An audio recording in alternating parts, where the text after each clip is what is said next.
Yeah. Stay Winning is back. You know it. 2 episodes in 1 week. Because you know we about that business. I'm one of your hosts, Talib. I'm Curtis. We have a wonderful guest today. Yes, we do. And we about to let her introduce herself. Please tell the world who you are. I am Ingrid Moraes. I am a junior at Roanoke College right now. I'm a basketball player. So I stay winning. I'm winning, I'm winning. I stay winning. I did it, I did it. I stay winning. I'm winning, I'm winning. Never losing. I'm winning, I'm winning. Or caught slipping. I did it, I did it. I stay winning. I'm winning, I'm winning. I stay winning. Yeah. What is your major? I am an engineering science and physics major. All three? Two. Oh, okay. Yeah. Physics and science are kind of the same. Yeah. So, okay, I got it. So she's a student Yeah. athlete. And that's a real major. She ain't doing like communications. Yeah. you know, You're looking at me like that for? No, you're not a superstar. I changed my major, right? I started off as communications, but I figured out what I wanted to do, and I changed. The star player. Like, never late to what change, you studying? African studies. What? No, this ain't UNC, man. Oh, I'm not supposed to say that. I paid them tuition. Yeah, you pay them tuition. What you doing? Sometimes. Sometimes. So, tell us about your basketball journey. What made you fall in love with basketball, and kind of your trajectory into playing, falling in love with the game, and how you become the player that you are today? Yeah. I'm actually from Brazil. So I moved to the United States when I was 15 years old. I ended up start playing basketball in my high school back in Brazil when I was maybe 11 years old. I actually was really, really bad at basketball. I could not hit a ball, like I could not dribble, could not shoot, could not do anything. It was really bad. But then after when I turned 12 and I was like, oh, this is actually really fun. Like let me, start doing some more workouts and stuff, and I just ended up loving it. I just fell in love with the idea of like playing with the team and just like having 4 other girls are just like loving the same sport that I love. I got the chance to like play with other girls that like went to different countries too, which was awesome.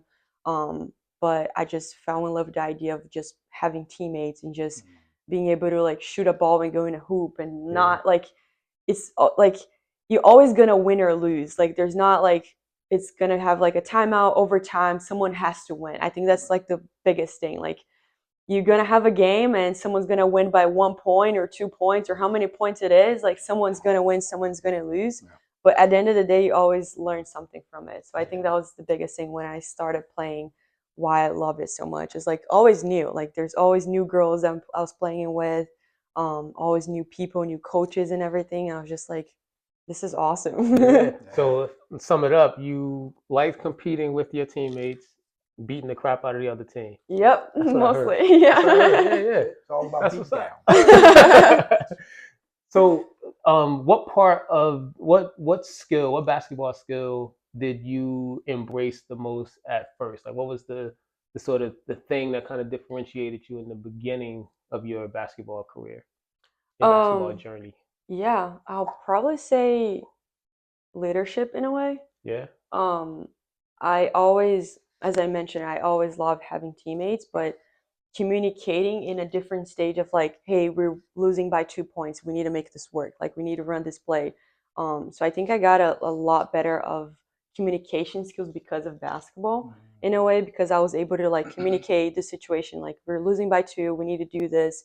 And we just made it work in a way. Yeah. And now I can totally see that at school. Like my communication skills are so much better because I went through those tough times when I was younger. Yeah. And now, like, if I'm going to do like a presentation for a project, like I feel good. I feel fine just like being there and just talking about what I did. Yeah. And that's because of basketball. That's because I've been doing this for so long that now everything looks fine and feels fine too. So when you got here, you didn't speak English at all, right? No. And how long have you been in this country? About 5.5 years. That's amazing. 5.5 years, and you speak English the way you speak. Listen, I am on day 1203 of Duolingo. My Duolingo streak is for real. Yes, it is. And I still can't speak Spanish. Not even a little bit. Not at all. Okay. Duolingo failed know the me. New Jersey cuss words. And they're not sponsors of this podcast, by the way. So anyway, back to you. Yeah, so I didn't know English at all. That's I great, came here literally just knowing. There's a video of me like talking to the Fosters, Yeah. just saying like, hey, like my name is Ingrid, I'm from Brazil, I love basketball. And it's the funniest video because I was like reading from paper because I didn't know what I was saying. Wow. And I was just like, hi, my name is Ingrid, I'm like 16 years. It's really funny, but yeah. Wow. So, in your basketball journey, the competitiveness changed from playing in Brazil to coming to America to now being a collegiate athlete. Mm-hmm. What's been the most difficult part about your game in the transition from each section, each level that you've come from? Right. What's the most difficult part about that? I think the transition from each one of them they all have kind of the same thing, like the speed of the game changes. Playing in Brazil, I played at a different speed. I play in more like a European way of basketball, which is a little bit slower, but like more technical in a way, I'll say. And then when I came here, it was a lot faster. Even for AAU in high school, you change it really quick. And then now in college, it's like, okay, 2 seconds, we're already at the basket. Like, I don't know what you're doing. Like, you're already like giving me a layup. So it changed really quickly. So for me to like go from high school back in Brazil to high school here, and then now in college is just getting the speed up for everything that I do. Like even a step back for me now, it needs to be faster than it used to be in high school for me. So how does your speed compare to the competition? Do you feel like you have a speed advantage most times, or do you feel like it's about even? I think now I'm pretty fast, I'll say. Mm-hmm. I worked a lot on that because I felt like I was behind in a way when I came here because the game in Brazil it's a lot slower. So I always I needed to get my speed faster, like even just running back and forth or like just getting my shot up faster or going for a layup stronger and faster too. So I always felt a little bit behind, but now in college I'm a junior, so for the past 2 years, I got to change that. So now I feel like I'm actually going faster than everybody else. Yeah. So I'm running faster, I'm jumping faster, and it just feels a lot more like I'm in control of it in a way. You follow up question on that real quick because asking for a friend. Mm-hmm. Do you feel like your background playing in Brazil, playing a slower, more methodic,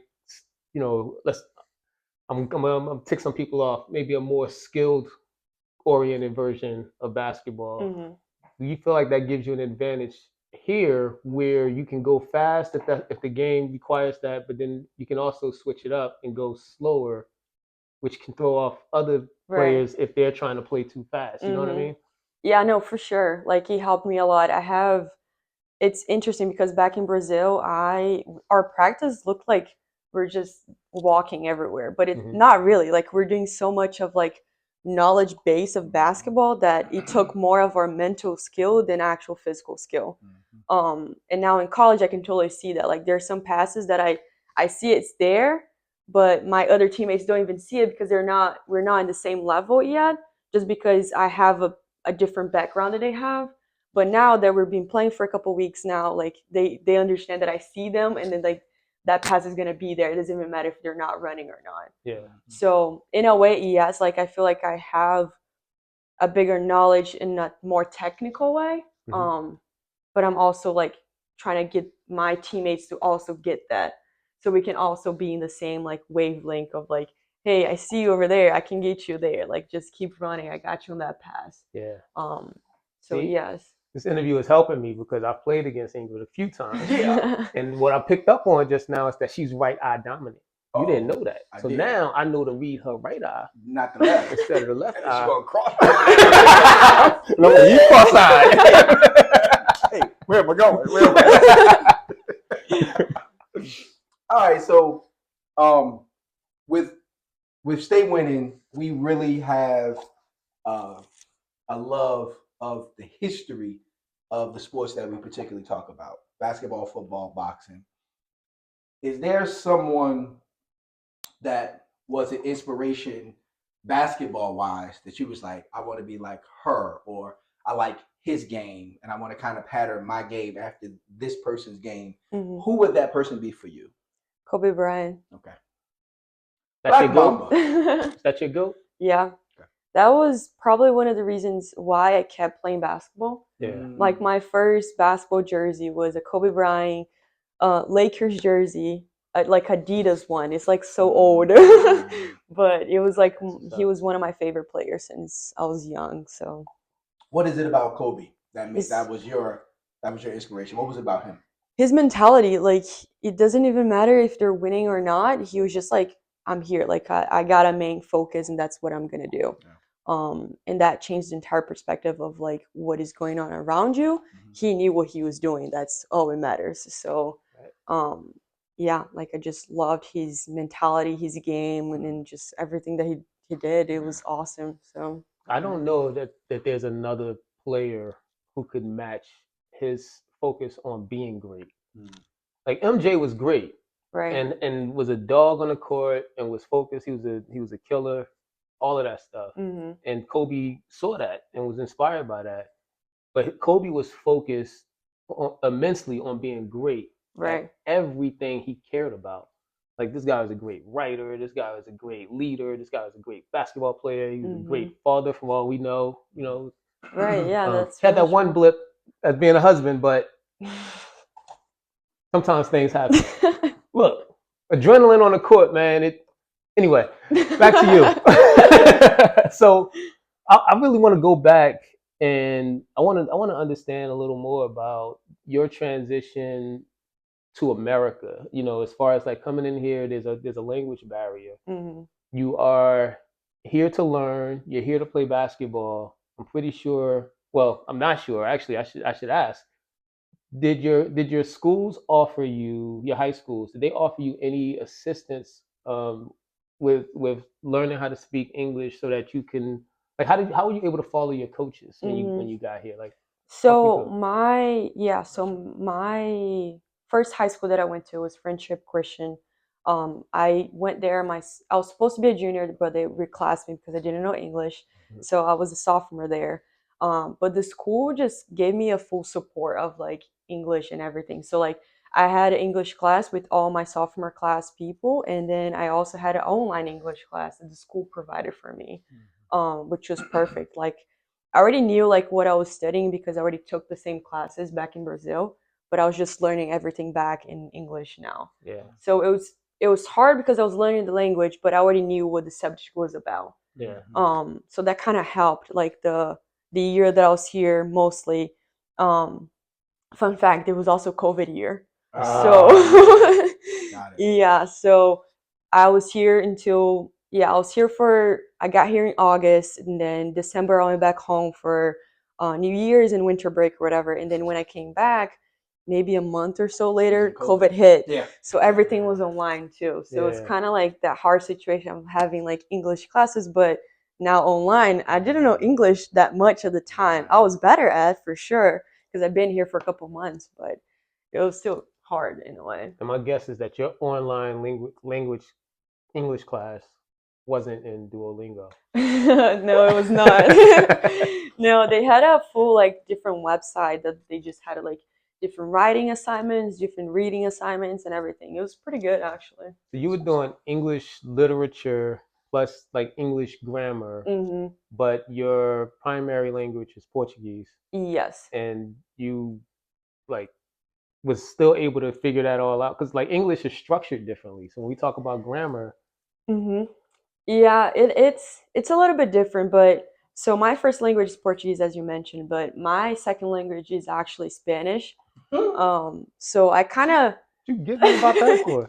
You can't speak I can't speak Portuguese either. So, so what?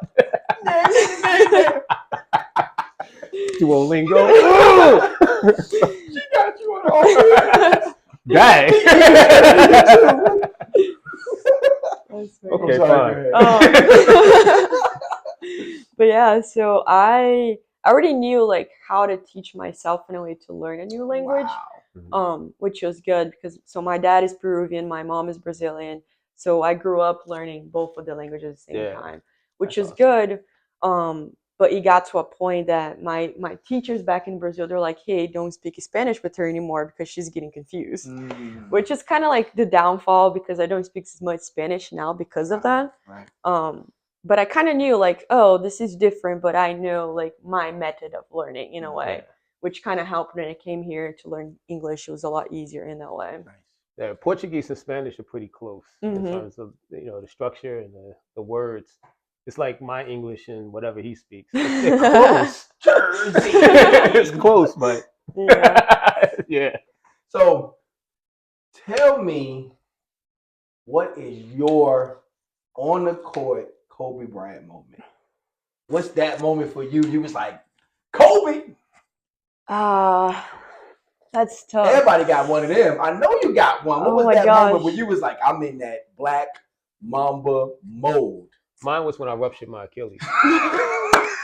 Stop. Yeah, I swear. True story. You can't make this But up. it happened. Mine actually, I ruptured my Achilles right before Kobe ruptured his. So I'm being funny, but Yeah, that's Yeah. crazy.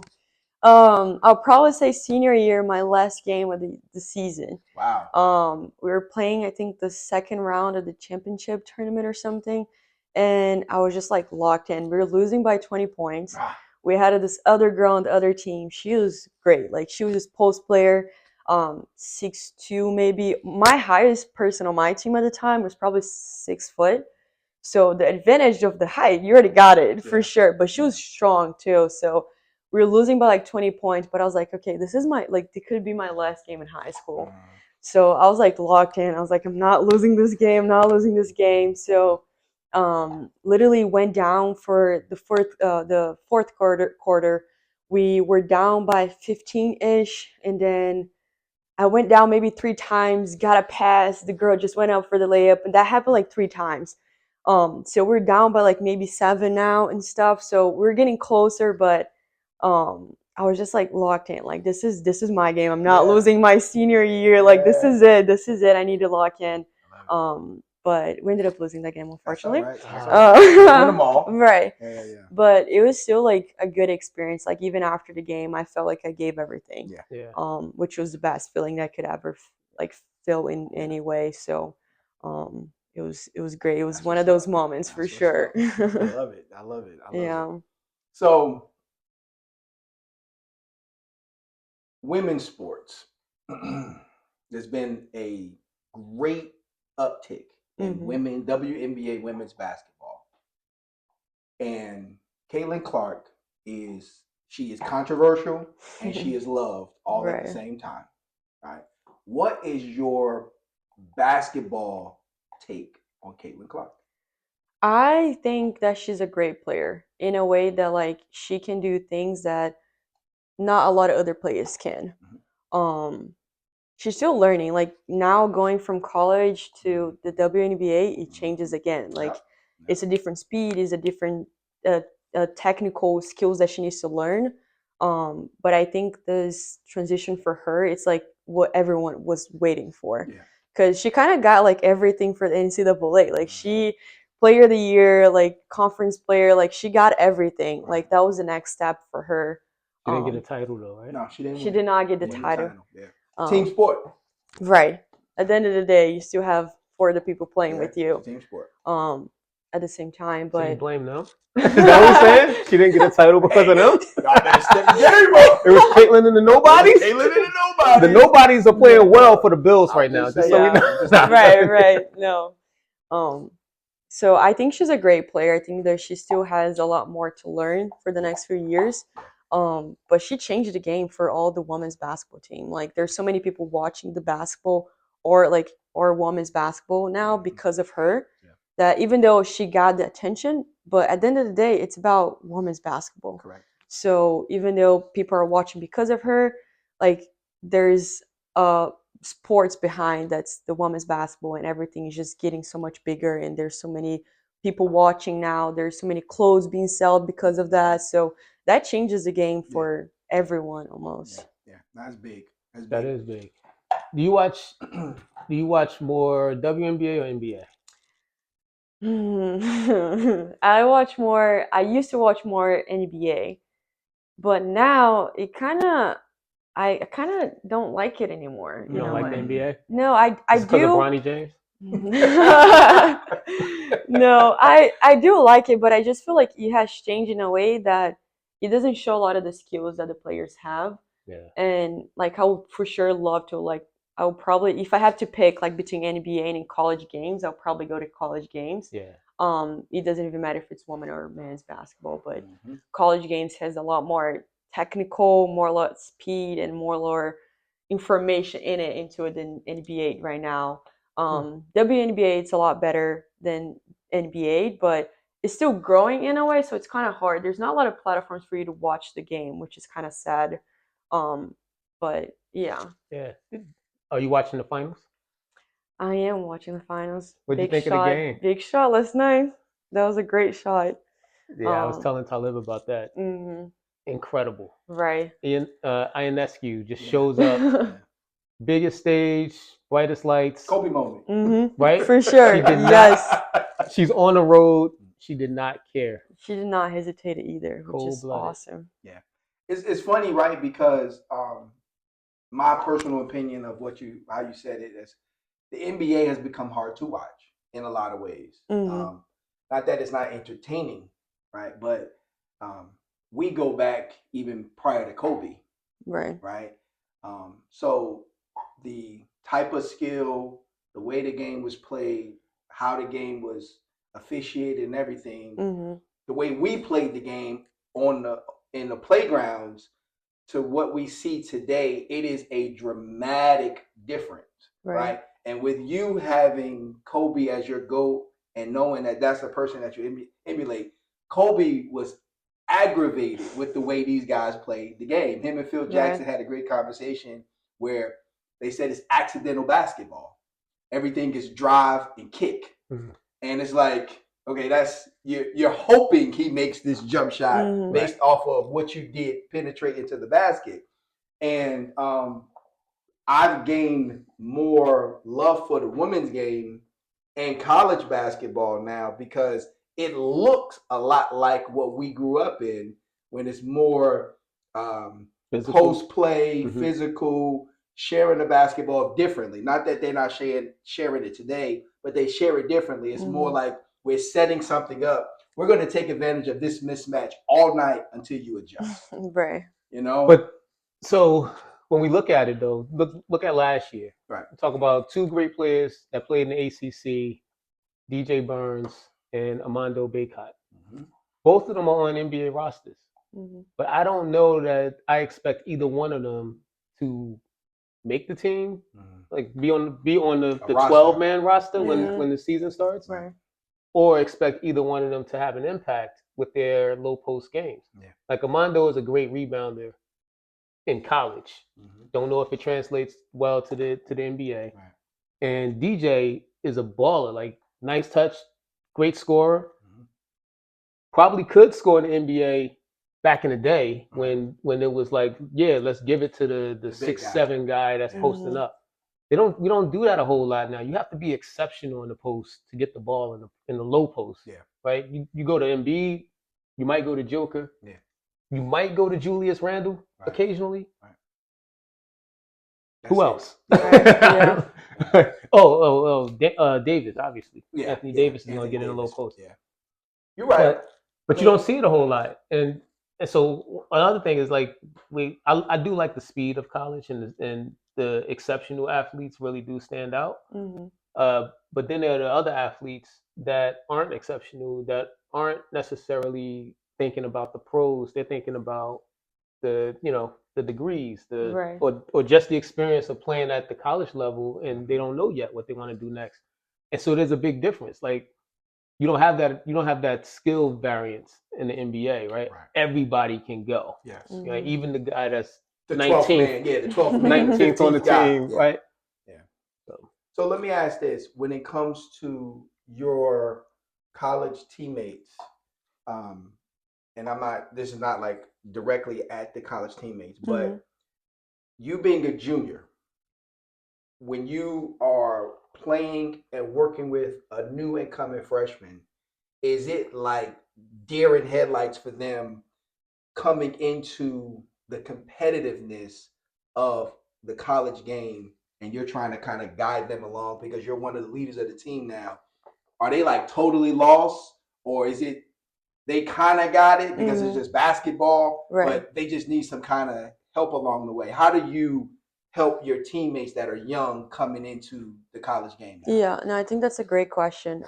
We have so our team this year, we have 8 freshmen. So it's a pretty new team to be really honest. But so there's only 2 juniors, me and another girl, 1 senior and two sophomores and 2 transfers. They're also sophomores. So our team is pretty new. Like we don't actually know how to play with each other yet. We're still building that chemistry. But trying to guide them like, hey, I know you always pass you always did a bounce pass with your left hand with one hand, but like I promise you that's not gonna get there. You know? And I can tell them, I can be like, hey, like this is probably not gonna get there, but until they actually see it, it's kind of hard. Yeah. So like there's a lot of stuff that we've been doing, like running wide to like get the ball out faster and just we can get the pass out faster so we can get a layup easier, right? They don't see it yet, but I know when the first scrimmage, the first game comes in, they're gonna be like, okay, that makes sense. Yeah. I understand why you're doing this, but yes and no. Like they have a good background for what it is. Like it's still basketball at the end of the day. It's different, a different pace, a different environment for sure. But um, it's different. Yeah. But I think they're only gonna fully get it. Like they understand what I'm saying, what the coaches are saying, but they're only gonna truly like get it what it's going on when the first scrimmage, the first game is gonna come in, and they'll be like, okay, I understand why I have to make that pass. I understand why I have to run wide. So it's just kind of it takes time in a way, but yes and no for Is that frustrating for you? It used to be, I'll say, but I was also a freshman, so Yeah. I get it. I totally get it because I did the same thing. I made the same mistake like so many times, so like I totally understand. So. How do you deal with, or have you had to deal with a freshman coming in, looking at you like, I want her spot? Barbecue chicken. Right. Yeah, yes. Okay. Like, yeah. But the thing is, like, it's not only, it gets to a point that's not only about basketball, right? I have, yeah, like I've been playing at college level for 2 years now, so I have a background from it. I know what coaches want, I know what the teams are going to look like. And yeah, you might have a better basketball skill than I do right now, but I have a better background than you have. It's going to get to a point that she's probably going to have a better basketball skill. So if I don't work on my basketball skills, or if she's a junior next year, I'm a senior in the next 2 years, she might have a good background, a good basketball skills. But if I don't work on both of those, then I'll probably feel behind. But right now, they understand and they have the knowledge that okay, like she's a good basketball player. She played for 2 years. She understands what the conference looked like, and it's just gonna come. It just depends. But easy layup. It's an easy layup. But when it gets someone in there in front of you, it makes a difference. Yeah. So it's like iron sharpens iron. So you got the young pup, so to speak, coming in, challenging you, and you're like, that's cool. I am where I am. I got way more experience. You got great skills, and my skills are going to get better because I'm going to make sure I can keep my spot, right. my number Yeah, one and spot. in the same way, like if Yeah. I'm doing what I'm supposed to do, Mhm. that's not only gonna help me, but it's also gonna help the team. Yeah. So like at the end of the day, if I'm doing the right open layup, like making the right open layup, they're gonna see that and they're gonna be like, okay, like she can do that. Like, yeah, I'm glad I can, right? But that also means that you should probably do the same thing. Yeah. So your physics, science, engineering major, and you intend to go into robotics, right? yes. So let me ask you, how much do you know about that other 6'7" shooting guard, small forward, wing player that's in the NBA, that's into robotics in the Boston market? goes to MIT, gives lectures, goes to Harvard and does labs. How much do you know about that guy? Not much. I'm talking about Jaylen Brown, Yeah. obviously, but not obviously, but yeah, I mean, Mhm. it surprised me to see like how integrated into the Boston community he was, because I thought Mhm. he was so Atlanta. But no, he's doing big things there in robotics. What do you want to do professionally with robotics once you get into the field? Right. I'm still debating. I'm still looking into more on the medical side, maybe, or even on the education side of it. It's still such a big major right now that's still growing. It's still technology in a way, so it's always growing. With even AI just coming in like 2 years ago, like things changed so fast. Yeah. So I'm still debating what area I want to work with, but for sure, medical side or education side are my main two ones right now that I'm still trying to figure it out which one I want to go for it. So Are you gonna go work for Tesla so you can teach those robots how to make a real drink? I want to make my own Tesla car, so we'll That see would be that. awesome. But I love it. That'd be yeah, awesome. Tesla needs a new CEO, I think. I know. You might fit the bill. If they need someone, I got you. I mean, with your leadership skills, Right? on. No, I got you all the skills: Imagine if communication, Elon played leadership. basketball. Right. That's awesome. That Yeah. is great. All right. So there is one question that I gotta ask, right? And it's about basketball. So in the dream situation, you down 2, championship game. Okay. Are you taking the shot, or are you going LeBron and pass it to the open person?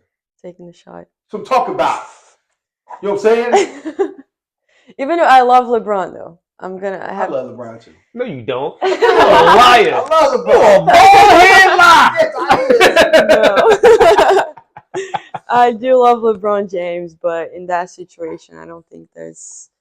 You want to show that you can trust your teammates, but if you're losing by 2 points, like you need to take that. I love it. So. I love it. No, it depends. I mean, you're gonna leave somebody wide open under the basket. Nah. She said Kobe. She's gonna make the play. When she shoot it, she gonna be like Make Kobe. the Yep. I remember when Paul George got mad at I don't know, one of his teammates for taking the last shot. Jeff Teague, I think it was. No, it wasn't Jeff Teague. It was somebody with somebody else. CJ Miles, I want to say it was. Yes, it was. CJ Miles. And CJ Miles was like, I'm on the floor, but it's like you on the floor. Right. And we tried to get you the ball, we couldn't, so I took the shot. But Paul George was like, you got to give me the ball. Mm-hmm. But at that point, his career, this was years ago. Right. Paul George was like 4 for 30 on game-winning shots. So I think you got to read the situation too. Right. Yeah, no, for sure. Yeah. But all right. Well, look. First off, thank you. Of course. This has been great. And Stay Winning is going to continue to bring greatness like this. Can you please share with the people your social media feed so they can find you and follow you, like you, and all that other stuff? Yeah, my Instagram is Ingrid T_Moraes. And yeah, That's it. That's it. We'll have it in the description. Yeah. Yes, we will. And it's a tradition that at the end of every show, we have our guests do the slogan. All right. Okay. You're gonna follow what I do, and we're gonna see if you can do it. Okay? All right. Got you. So when it's time to finish, we go, ah. Let's go. Let's All do right. it. Ah. I stay winning. I'm winning. I stay winning. I did it. I stay winning. I'm winning. Never losing. I'm winning. Or caught slipping. I did it. I stay winning. I'm winning.